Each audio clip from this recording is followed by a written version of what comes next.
So hi there, welcome back to my YouTube channel. And in this time, sentence of compression, मजबूरी वाले वाक्य.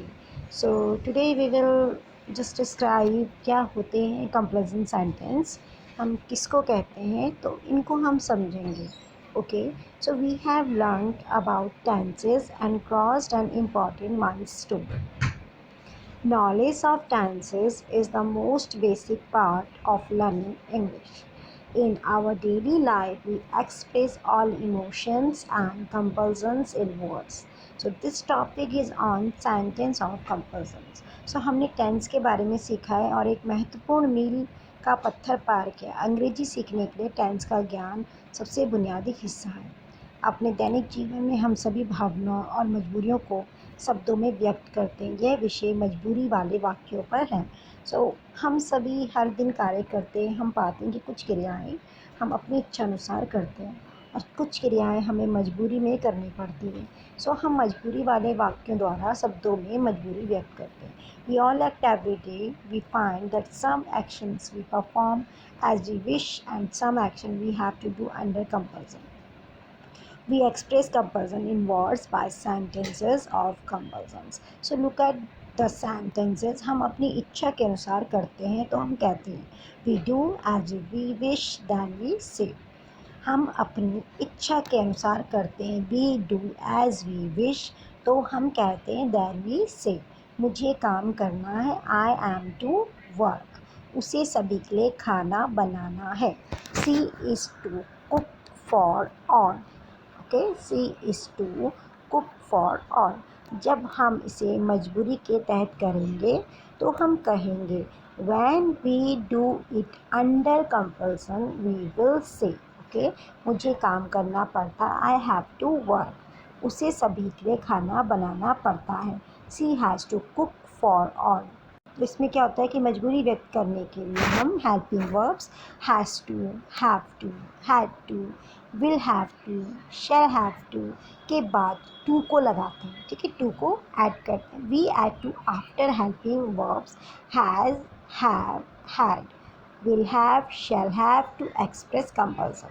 So rule of compulsion sentence step से आ जाएंगे आपके type of sentence है. ये आपके अफर्मेटिव में कैसे बोलेंगे, अफर्मेटिव और पॉजिटिव में कैसे बोलेंगे, नेगेटिव में कैसे बोलते हैं, इंट्रोगेटिव में कैसे बोलते हैं, एंड इन इंट्रोगेटिव नेगेटिव कैसे बोलते हैं. तो देखो अफर्मेटिव पॉजिटिव में तो सबसे पहले हमारा सब्जेक्ट जो भी है आई, वी, यू, दे. ठीक है, उसके बाद हैज़ एंड हैव जो भी आपको लगाना है, विल हैव, शैल हैव, किसके अकॉर्डिंग हो रहा है, फ्यूचर के अकॉर्डिंग हो रहा है, पास्ट के अकॉर्डिंग हो रहा है, किसके अकॉर्डिंग वो सेंटेंस बोला जा रहा है. ओके, एंड टू और वर्ब की फर्स्ट फॉर्म लगती है, हमेशा ये ध्यान रखना है आपको. एंड नेगेटिव फॉर्म में subject plus has, have, had, will have, shall have, not to. यहाँ पे क्या होगा, पहले सब्जेक्ट आ जाएगा, फिर आपका हैज़ और हैव आएगा, had, will have, shall have. उसके बाद आपको लगाना है नॉट. अब नॉट के बाद लगाना है आपको टू. फिर आपकी वर्ब आ जाएगी, वो भी फर्स्ट फॉर्म में. जितनी भी आपकी इस फॉर्म में आएंगी वो आपकी वर्ब की फर्स्ट फॉर्म होंगी, प्लस ऑब्जेक्ट हो जाएगा आपका. ओके, नेक्स्ट है आपका इंट्रोगेटिव. इंट्रोगेटिव में आएगा आपका हैज़ पहले आ जाएगा, या आप हैव लगा रहे हो, had, will have, shall have, ये आपके पहले आ जाएंगे. फिर आपका क्या आएगा, सब्जेक्ट आएगा. ठीक है, उसके बाद आपको टू लगाना है, फिर आपकी वर्ब की फर्स्ट फॉर्म, फिर ऑब्जेक्ट. और इंट्रोगेटिव में क्या होता है कि हैज़, हैव, हैड. ठीक है, इंट्रोगेटिव में पहले क्या आ जाएगा, इंट्रोगेटिव नेगेटिव है. इंट्रोगेटिव तो हमने समझ लिया है, we have already understood interrogative. पर इंट्रोगेटिव नेगेटिव में हम लेंगे has, have, had, will have, कुछ भी ले सकते हैं, shall have. Okay, according to the sentence. Okay, उसके बाद हमें सब्जेक्ट लेना है, फिर प्लस हमें क्या लगाना है, नॉट लगाना है, फिर प्लस टू लगाना है. ठीक है, फिर वर्ब की फर्स्ट फॉर्म आएगी एंड देन आप क्या करेंगे, ऑब्जेक्ट को पुट करेंगे. अब let's see some fake example of compulsion sentence. जो मजबूरी वाले वाक्य होते हैं, जो सेंटेंस होते हैं, उन्हें हम कंपल्सन सेंटेंस कहते हैं. इसके कुछ एग्जाम्पल अब हम देखते हैं. So look at the example. Look at the examples. मेरे भाई को रोज़ सुबह 5 बजे उठना पड़ता है. ओके, तो ये है मजबूरी वाले. My brother has to. Brother है, सिंगुलर है, तो हैज़ आ गया. टू उसके साथ क्या आएगी, फर्स्ट फॉर्म है ना, to get up at 5 o'clock every morning. तो ये बन जाएगा my brother has to get up at 5 o'clock every morning. मेरे भाई को रोज़ सुबह 5 बजे उठना पड़ता है. सेकंड है मुंबई में मेरे भाई को रोज़ सुबह 4 बजे उठना पड़ता था। ठीक है, ये किस में आ गया, पास्ट में आ गया। तो my brother had to get up at 4 o'clock every morning in Mumbai. Next word है आपका, नेक्स्ट सेंटेंस है, जयपुर में मेरे भाई को रोज़ सुबह 6 बजे उठना पड़ेगा। तो ये पड़ेगा गा आ गया ना, तो फ्यूचर टेंस हो गया। तो in Jaipur my brother will have to get up at 6 o'clock every morning, है ना। सो यहाँ पे 6 o'clock आ गया एवरी मॉर्निंग के लिए, एंड यहाँ पे क्या आ गया आपका, फ्यूचर में आ गया will have to get up. Okay, हमें इस कॉलेज में जुर्माना देना पड़ता है, ये क्या आ गया, present indefinite. So we have to pay, ठीक है, we have to pay fine at this college. John को स्कूल छोड़ना पड़ा, John had to leave school. Rajni और अंकित को रोज सुबह जल्दी ऑफिस जाना पड़ेगा। फ्यूचर आ गया पड़ेगा, Rajni and Ankit will have to go to office daily early in the morning. जैसे आपको रूल्स बताए उसके अकॉर्डिंग हम चलेंगे। राजू को अपने पिताजी का कहना मानना पड़ेगा, है ना। तो मानने को आपको पता है ऑबे कहते हैं। तो राजू पड़ेगा, विल आ गया गा, Raju will have to, okay, Raju will have to obey his father. सरकारी हॉस्पिटल में मरीजों को घंटों इंतज़ार करना पड़ेगा। So a patient will have to wait for hours in a government hospital, है ना। वेटिंग नहीं बोलेंगे, वेट बोलेंगे, फर्स्ट फॉर्म आएगी, ठीक है। शरारती बच्चों को क्लास में लेक्चर सुनना पड़ता था, पास्ट आ गया। सो नॉटी बॉयज़, ठीक है, सब्जेक्ट हो गया, naughty boys had to listen to a lecture in the class. मुझे इंग्लिश सीखनी पड़ती है, ओके, ये हमारी मजबूरी, हमें सीखनी पड़ती है। तो I have to learn English. Punjab में बच्चों को पंजाबी भाषा सीखनी पड़ती है। In Punjab students have to learn the Punjabi language. Now let's see some example, more example. हर प्रदेश में विद्यार्थियों को प्रादेशिक भाषा सीखनी पड़ती है। So in all states students have to learn the regional language. हमारी जो प्रादेशिक भाषा होती है उसको हम क्या बोलते हैं, रीजनल लैंग्वेज। ओके, कुछ भी करने से पहले मुझे मेरे भाई की अनुमति लेनी पड़ती है। I have to take the permission of my brother before doing anything. Okay, metro station से ऑफिस तक नेहा को रोज़ पैदल जाना पड़ता है। Neha has to go on foot daily from metro station to the office. Madhur को आज निकलना ही है। Madhur has to leave today. Madhur है, एक पर्सन है तो हैज़ लगेगा, हैव नहीं लगेगा, ओके। एक पर्सन में आपका हैज़ टू लगेगा। मुझे यह काम दिसंबर 13 से पहले करना ही है। I have to complete this work before December 13। मुझे कल व्रतिका से मिलना ही है, तो I have to meet Vratika tomorrow.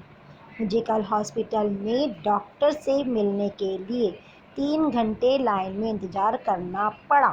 तो I had to wait, had क्यों आया, पास्ट हो गया। I had to wait for 3 hours in a queue to see the doctor in hospital yesterday। हमें वहाँ बहुत कष्ट सहना पड़ा। We had to endure a lot of trouble there. Endure means सहना, ठीक है, ट्रबल मीन्स प्रॉब्लम्स, कष्ट। So we had to endure a lot of trouble, के सहना पड़ा। कष्ट means endure, lot of trouble means सहना पड़ा, ठीक है। We had to endure a lot of trouble मतलब कष्ट सहना पड़ा देयर, ओके। लॉट मीन्स बहुत, तो we had to endure a lot of trouble there, okay. Trouble means परेशानी। सो मेरी बहू को कुछ भी नहीं सहना पड़ेगा। My daughter in law will not have to endure anything. तो सहना क्या हो गया, एंड्योर, ठीक है। So my daughter in law will not have to endure anything. मुझे उसके बारे में कुछ करना पड़ेगा, ठीक है, मुझे उसके बारे में कुछ करना पड़ेगा। I will have to do something about him. उसको नौकरी छोड़नी पड़ेगी। She will have to leave the job. So most important point is sentence of compulsion. So no compulsion, no willingly. So जब कोई मजबूरी ना हो और सब्जेक्ट ना केवल स्वेच्छा से काम करना चाहता हो, ठीक है, तो बल्कि उस कार्य को अपने दिल से करना जो चाहता है, जो अपने दिल से करना चाहता है, अपने हार्ट से करना चाहता है, अपने फीलिंग से करना चाहता हो, तो हम जो हेल्पिंग वर्ब्स होते हैं हैज़ हैव हैड को is are am was were से बदलते देते हैं, ठीक है, चेंज कर देना हमको, ठीक है। So when there is no compulsion in the subject not only wants to work voluntarily but he wants to do that work with his heart, then we replace the helping verbs has have had with is are and was, ठीक है। तो इससे हम change कर देंगे जब हमको कोई भी काम अपने दिल से करना पड़ेगा, कोई हमारी कंपल्सन नहीं होगी, कोई हमारी मजबूरी नहीं होगी। जैसे कि मेरे भाई को रोज़ सुबह 5 बजे उठना है, ठीक है, उसे उठना है ना, उसकी मजबूरी नहीं लेकिन वो उठना है।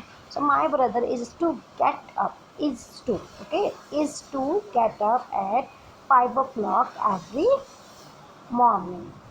मुंबई में मेरे भाई को रोज़ सुबह 4 बजे उठना था। So my brother was to get up at 4 o'clock every morning in Mumbai. Jaipur में मेरा भाई रोज़ सुबह 6 बजे उठेगा। इन जयपुर मतलब जयपुर में, in Jaipur comma my brother will get up at 6 o'clock every morning. हमें इस कॉलेज में पढ़ना है। We are to ready we are to read in this college. John को स्कूल छोड़ना था, so John was to leave school, was to, okay. And first form, don't forget first form आपको यहाँ पे लगाना है, okay. रजनी और अंकित को रोज सुबह जल्दी ऑफिस जाना है। Rajni and Ankit are to okay go to office daily early in the morning. Raju को अपने पिताजी का कहना मानना है, दिल से हो रहा है, ऐसे कि Raju is to obey his father. मुझे इंग्लिश सीखनी पड़ती है या सीखनी ही है। So I have to learn English, मुझे इंग्लिश सीखनी है।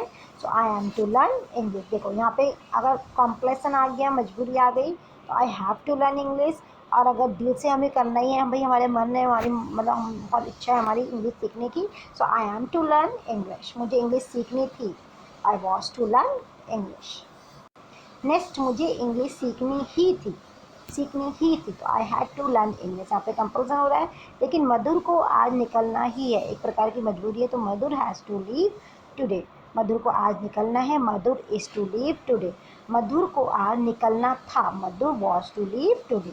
मुझे यह काम दिसंबर 13 से पहले करना है, so I am to complete this work, इस काम को, है ना, वर्क बिफोर दिसंबर 13 दिसंबर से पहले, सो बिफोर दिसंबर 13। क्या मुझे कल डॉक्टर से नहीं मिलना था? Was I not to meet the doctor yesterday? हमें बुढ़ापे में कुछ भी नहीं सहना है। We are not endure mean सहना एनीथिंग इन ओल्ड एज। बुढ़ापे के लिए क्या होता है? Old age. मुझे उसके बारे में कुछ करना, I am to do something about him. Something means कुछ करना, ओके। मुझे उसके बारे में कुछ करना पड़ता, I have to do something about him. उसको नौकरी छोड़नी है। She is to leave the job. मुझे कल फिर डॉक्टर के पास जाना है, मेरी इच्छा है, so I am to go to the doctor again tomorrow. मुझे कल फिर डॉक्टर के पास जाना है, I have to go to doctor, I have to go to the doctor again tomorrow, okay. So I hope guys you have learned this video many things. So this is a compulsion sentence video, okay.